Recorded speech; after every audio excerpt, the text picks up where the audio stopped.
This is the Global Podcast Network, where executives and professionals connect, share, and inspire.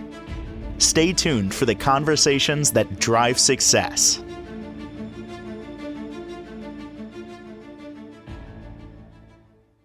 I'm gratified to know that more and more of us are okay with therapy, working on our mental health. If it was 15 years ago, 20 years ago, even more, if you said those two words, mental health, somebody might look at you a little strange, like, oh, that person has a little something going on there, and then we just kind of not talk about it. But we are talking about it, and finding help is what we're here to do. I want to introduce you to somebody who's got a wonderful practice that works with individuals, couples, children, on all different levels, addiction, just challenges in life, and also PTSD. We're going to focus on PTSD today, specifically complex PTSD. And so great to have him with us from New York. Lawrence Keating joins us on the program. How are you doing today? I'm doing well. Thank you very much for having me today. Looking forward to learning more to help others, maybe even help ourselves. Your practice is called Transitions Counseling Services. Many years you've been doing this, and I want to get right to PTSD. We hear different things about it, PTSD, complex PTSD, and right away we get the vision of somebody that's been in the war, and certainly not taking anything away there, but can we all suffer from PTSD in some shape, way, and form? It's very interesting because when I became a therapist, I took over the Vietnam Veterans Outreach Center in Brooklyn and Staten Island. And so I was dealing primarily with people who had been exposed to combat in Vietnam. And I'm a combat two-tour veteran from Vietnam. And so that was one of the reasons that I decided to get into the field. I was a Teamster steward in Kennedy Airport, and then I decided to go to school to try and understand some of this as it pertained to, in the First World War, they thought it was caused by the percussions of the guns, and then in the Second World War, they called it battle fatigue. And then because the career in Vietnam weren't so popular, they took it out of the diagnostic manuals.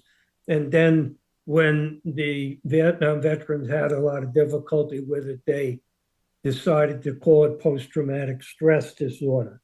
And so when we're talking about complex post-traumatic stress disorder, what I'm going to talk about today is how it relates to people who have not experienced combat.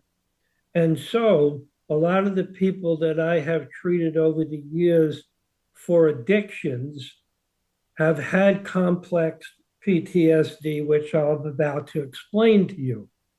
When a child experiences trauma, we as adults may not see it as a traumatic event. It's the child's perception of what's happening.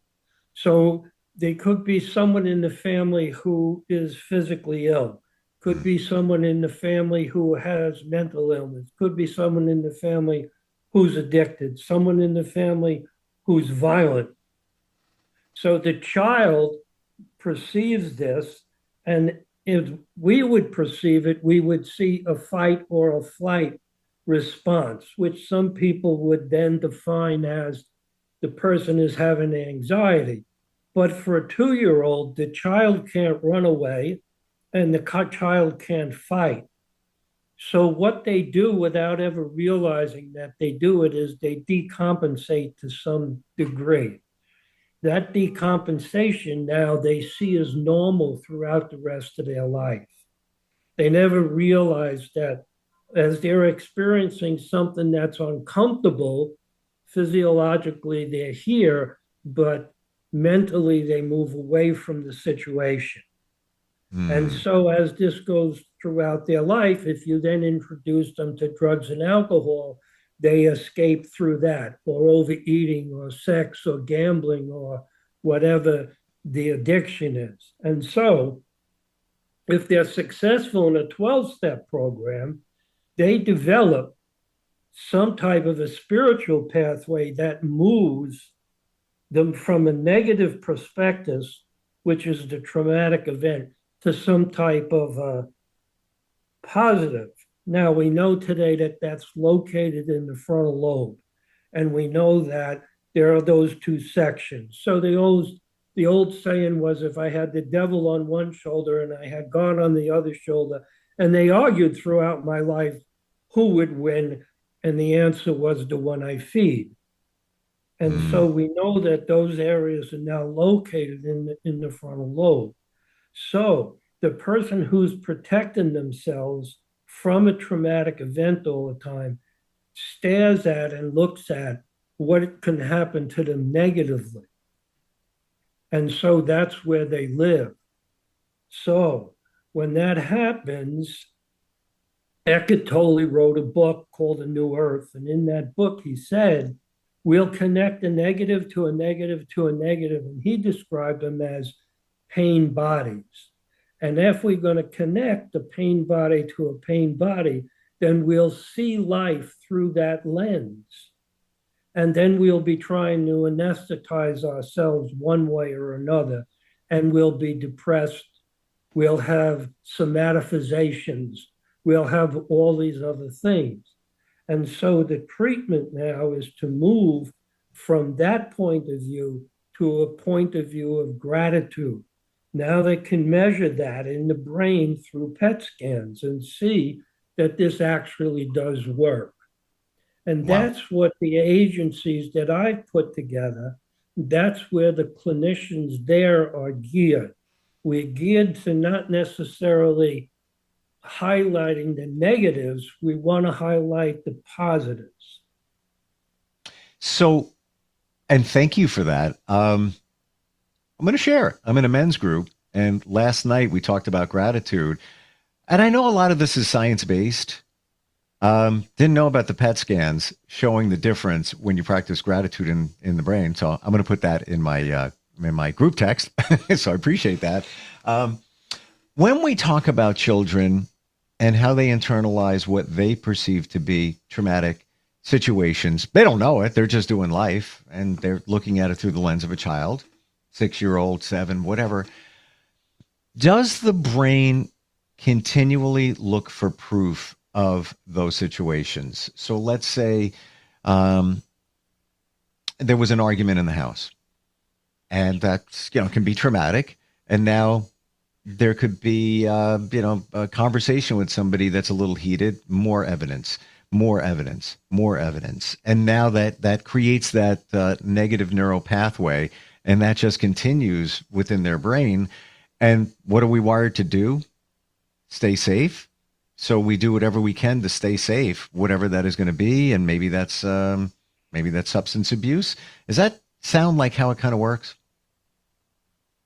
Well, it's very interesting that you're starting to talk about, these pathways and the neurons, so they're saying now if we can raise the level of serotonin with serotonin reuptake inhibitors, we would be able to lift the depression. And the depression comes from just what you said. I got to protect myself now, so I have to see the negative in everything. Yep.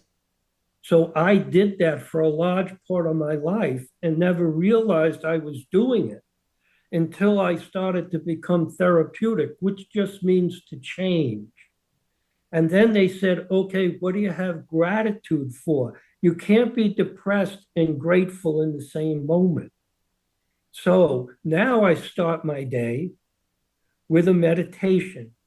I'm thankful I have a warm bed to get out of. That's how I start the day. Mm. And then I go to the fact that if I have a warm bed, what would it be to be homeless? And I bring into consciousness this guy who was on the other side of Texas with 3 children and a Red Cross blanket. And he didn't know where he was going to take a piss. I'm getting out of a warm bed, going into a warm shower. How am I having a bad day?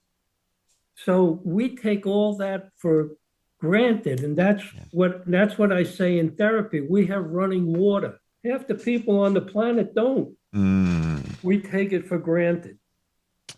So Um, we're bombarded continuously with negatives on the internet, through the news. And so we always want to protect ourselves, and then we don't bring into consciousness where we really are. We have two loaves of bread under each arm, and we're worrying about starving. because we're looking at the worst case scenario for protection. And Right. I I'm not being negative here, but it's my belief that many of us, if we were to say, go back to the first memory you have as a child, go all the way back, go back, really think deep. A lot of us, our first memory is a negative memory. I know it is for me. I could tell you that the first one I have is I was waving bye-bye on a windowsill, just on a radiator, and I fell and I hit my head.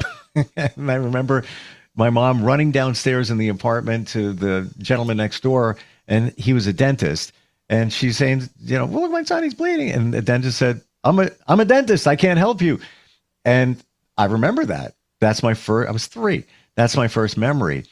What happens for you if you think back, the first one you have? Is it a somewhat negative memory?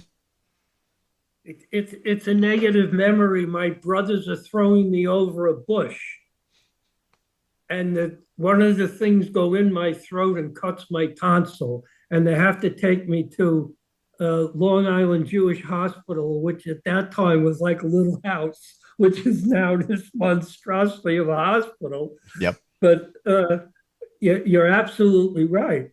And now, how does that affect our brain, and what part of our brain? They know today, it's going through the frontal lobe to the hippocampus, and now what's actually going on? And so Louise Hay coined the phrase, "You will become your own reality."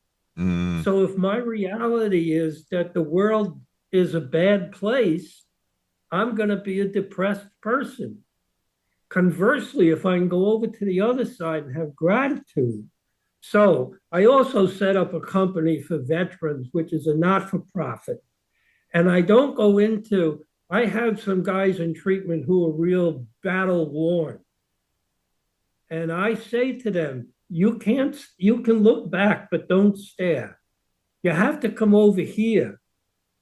And I'm having a lot of success, not only with the people who came from dysfunction, which is 90% of the people on the face of the earth, but also with people like nurses, doctors, firemen, policemen. These people gravitate toward trauma. Think of they always talk about the battle weary soldier, which is me. But I say to them, think of the nurse. They bring in a chopper and we medevac somebody out. The guy's 19 years old. He gets to the field, and in the field, here's this nurse.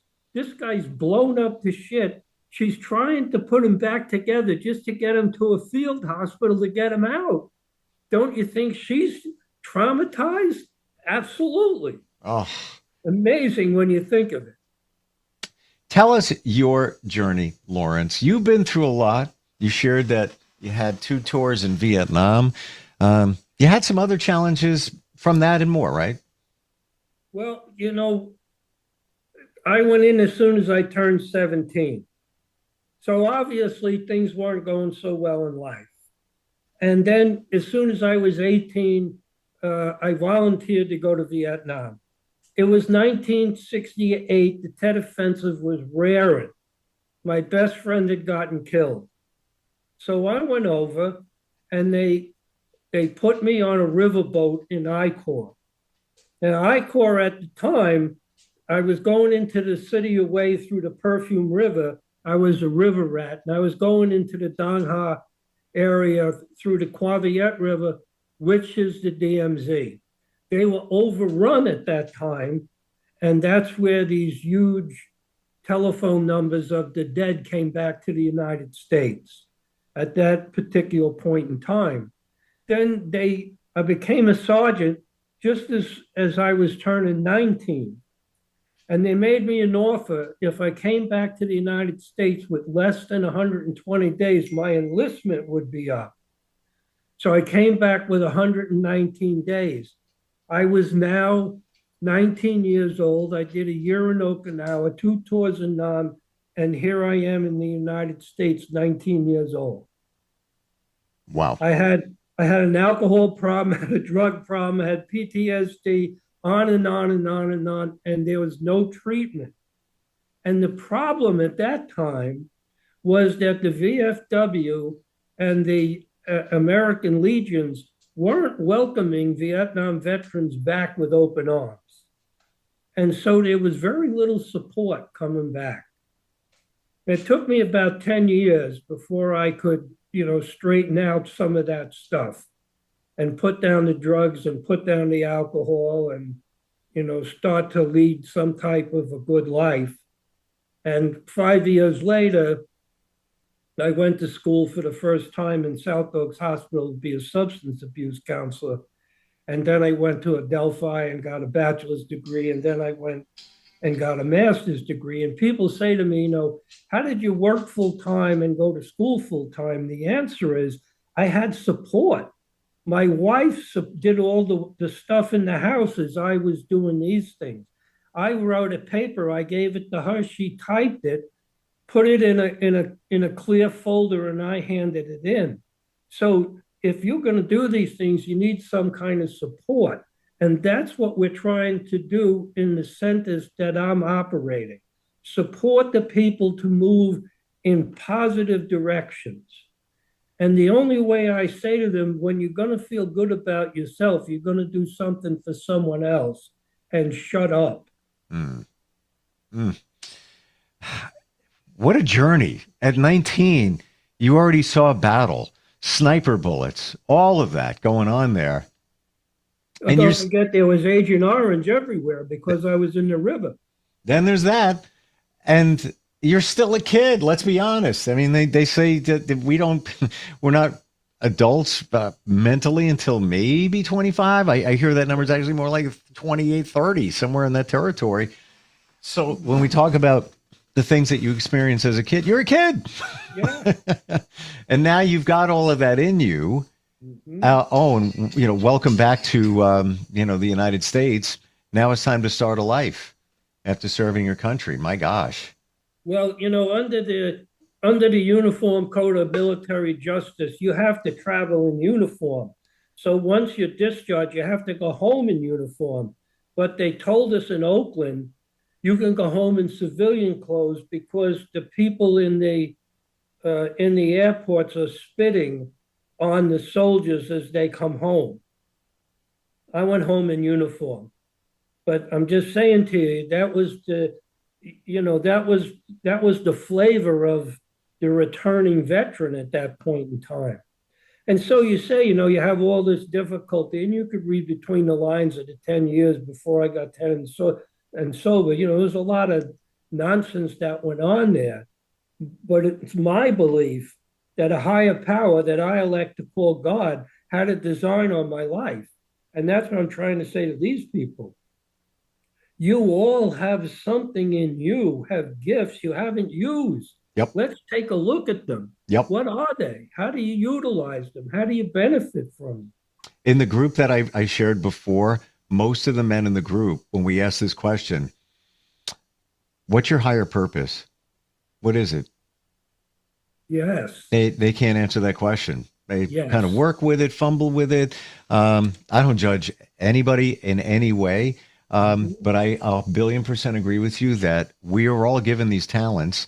Doesn't mean you don't get compensated for your talent. You can, or you could have your job, but maybe your talent is volunteering or creating a charity, and that's how you give back. But we have these things in us to help others. We're here to create, learn, and teach. And I can't relate. I've been doing this literally since I was 17. And I wanted to do this since I was 9. So I already knew what I wanted to do, and I just kept doing it and getting closer to doing it when I was a kid. But I agree with you. And I believe the universe, whatever, saw it in you that you've got this. You will be one that can convey this message. Maybe you had to go through combat. Maybe you had to deal. No question about it. How would you be able to do this effectively, helping others with PTSD, whether they're in the military or not, unless you experienced it? And that's the gift. You know, as sad as all that sounds, that is the gift.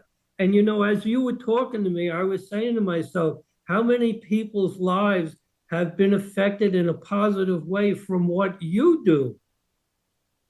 It's funny you should say that, because I was 30 years into my career. Been doing this a long time. And that was a long time ago when I said, you know what, I'm going to take a pause on this radio broadcast thing, and I'm going to start looking for ways I can help people. Maybe I looked into a job at Good Sam Hospital, director of external affairs. What can I do to, help? I want to do something community connected.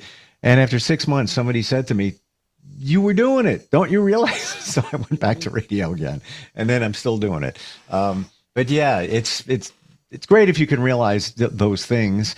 But you said a number of G words: gratitude and gift. We look at these situations with anger. Why me? Why did this happen? Again, been through a lot, not combat, but we've all been through things. Of course. When you look at them as gifts and lessons, and give thanks to them, it changes your whole perspective, doesn't it? And the hardest thing for me to do is when I get into that today, to have the gratitude for where it's going to take me, rather than stay stuck in it. Because then I have to make that decision to get out of it, that fight or flight that we were talking about. Now I welcome it and say, if I can stay in this confusion a little longer, I'll make an educated decision, not a sporadic decision. And that puts me in a much better place. That's a spiritual journey. Do you feel, Lawrence, that when you've done this work, and I don't mean as a therapist, I mean the rest of us, when we've had therapy or we've kind of start figuring this stuff out, that you get to a point when those things present, those challenges, instead of being stuck in that challenge for an extended period of time, you refocus quicker. You get out of it quicker. Not like you forget about it, but you move forward faster than you would normally have done.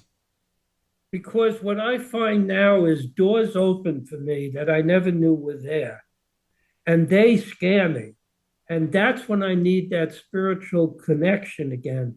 Now give me the ability to walk through the door. Now I've left the confusion and I'm moving in a different direction. It's moving me in a positive direction. Why does it scare you? It's fear. Why do we have fear? Yes. It's why we're here. It keeps us safe. Yeah, there you go. Good or bad, there's a reason, back in cave people time, you think there's a pterodactyl outside, so you have fear, you didn't go outside. But we could do a whole podcast on fear. I want to, in the seconds left, I want to pick your brain on this. I've heard all the fears we have, we learned them. We learned them all except for two: the fear of loud noises and the fear of falling. Ever hear that? What do you think? I never heard that before. The fear is our perceptions, not necessarily what's happening, but our perceptions of what's happening. And then we get that fight or flight. That's in the stem of the brain. That's in the oldest part of the brain. So hunters and gatherers, they had to make that decision. The lion's there, do we fight or we go? That's almost innate. Now, how do we deal with that? And is that real? Is there really a lion there, or is that my perception? And that lion, we face those lions every day. Every day. Yeah. Every day. You're helping people, you and your team, in the state of New York, but specifically Long Island, if somebody wants to see you in person in Smithtown and Center Moriches? Yes. Okay. Outside of those Yeah. areas, can you work with somebody virtually in the state of New York? Yes. I go work with them anywhere in the state of New York. Gotcha. What's your website? What's the best way to find you? Transitions Counseling Service. And the phone number is 631-360-2223. Gotcha. Thank you very much for sharing all of this today. Your history with PTSD, backing this all up, and how we can move forward from a lot of this and so much more. We just focus on PTSD today, but there's so much more to talk about next time we get together. Transitionscounselingservices.org. Lawrence, wonderful having you on here. Really appreciate it. Thanks, Steve. I appreciate it. Thank you for your service too. You're welcome. This is the Global Podcast Network, where executives and professionals connect, share, and inspire. Stay tuned for the conversations that drive success.